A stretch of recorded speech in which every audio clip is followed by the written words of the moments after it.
I am Ferdinand Marcos, and I am the President of the Republic of the Philippines.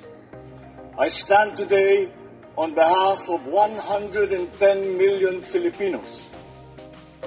Hi everyone, hello universe, it's me again. Shout out sa inyo mga babayan. Nakikita nyo guys, yung nakikita ko, naku po. Ayan na naman po, sangkaterbang kontrabando ang nasabat na naman. Oh my goodness. Nako, talagang antitigas ng ulo nila, ano? Ang akala nila si Poncio Pilato nakaupo sa Malacanang. Pero tingnan nyo naman, oh. Ay grabe, kadami ito guys, ha. Oh, sabi po ng Philippine News Agency 5 hours ago. Today is July 17, 2025. OM goes. Matindi ito mga kababayan. At actually, nagkaroon po ng press conference si Commissioner Nepomucemo dyan tungkol dito sa nasabat ng BOC. Nakaw, talaga naman. At tayo po ay saludo sa kanila. Ano? O, sabi dito mga kababayan ng Philippine News Agency. Look, Bureau of Customs Commissioner Ariel Nepomuceno leads an inspection of a shipment which was found containing 110.24 kilograms of, alam nyo na, o, diba? O, yan. Of, alam nyo na, worth around of 7,449.63 million at the Manila International Container Port, MICP. Ayan, on Thursday, July 17, 2025. Alam nyo na, were hidden in 4 boxes. Ay, kaipalan nyo naman talaga. Ang akala nyo kasi makakalusot kayo. Napaka-high-tech ang ginagamit ng BOC ngayon. Kayang madetect kahit dyan, kahit ilagay nyo pa sa gulong yan. Diba? Ang laki niyan guys, ha? 449.63 million. Diyan kayo nagkamali. Kung noon makakalusot yan sa panahon ni Poncio Pilato, ngayon hindi na. Nga kayo. Biro nyo. Ang dami nito guys, ha.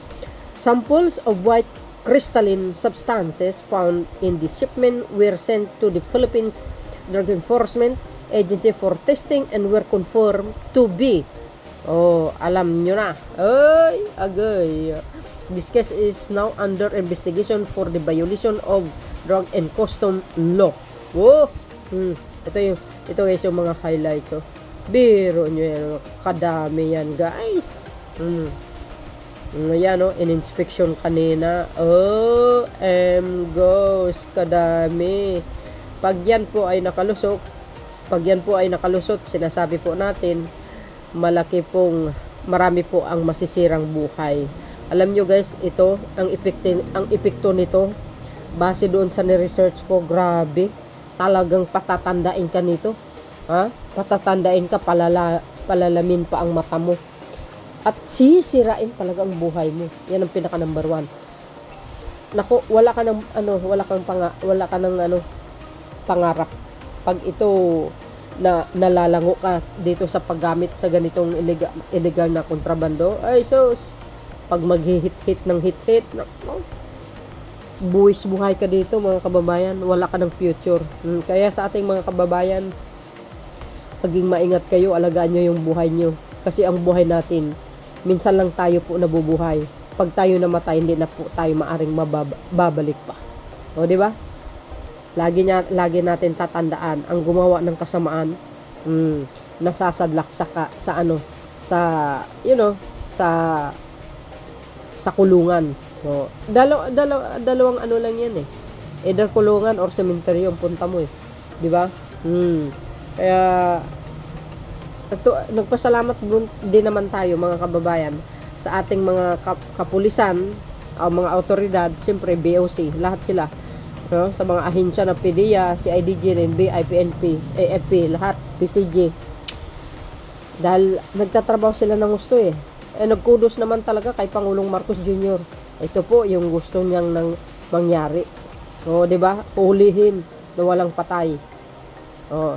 Sa dami-dami po guys na huli sa loob ng 3 years, matindi mga kababayan. Pero wala akong narinig na natukhang. Diba? Wala Hinuhuli lang sila at pinupusasan. Oh, ito pa nga, oh. Tingnan nyo ito.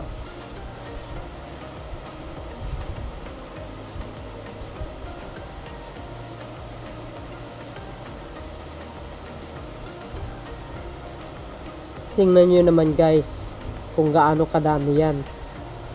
Oh, di ba? Nakita nyo? Asus Mariusip. Matindi yan, mga kababayan. Karton-karton. Oh, di ba? Tingnan nyo naman yan, oh. Oh, goes. Parang mga pansit lang, mga noodles. Parang mga asin baga. Oh, tingnan nyo. Laking pera yan. Oh, nakalagay pa talaga sa sa mga box. Oh, sus, akala nila hindi hindi madidetect ng yung ng BOC. Naku, nasa tayo ngayon, high-tech tayo ngayon, guys. Yung mga ginagamit nilang pang detection, yung pang kahit sabihin mo, sabi ko nga sa loob, kahit sa gulong pa yan o saan mo ilalagay, talaga makikita eh. Kaya magaling na ang teknolohiya ngayon. So yun, masasabi natin, hindi talaga sila makakalusot sa Marcos administration. Logi na naman ang negosyo. Logi negosyo mga besa. Hindi nakalagay kung saan na to. Wait. Ito pa. Ito, basahin po natin Sabi po ng TV Patrol, ayan nasabat ng Bureau of Customs ang mga hinihinalang.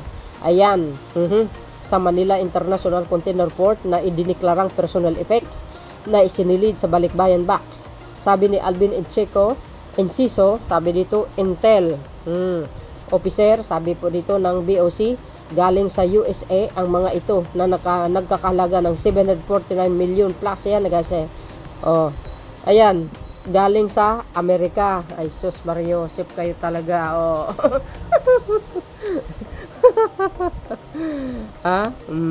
Ayan. Ang akala kasi makakalusot kayo. Oh, yan ang alam nyo, no? So, yun guys, kudos sa mga autoridad natin. Anyway, see you again guys on my next upload. Bye, and babush. God bless, Philippines.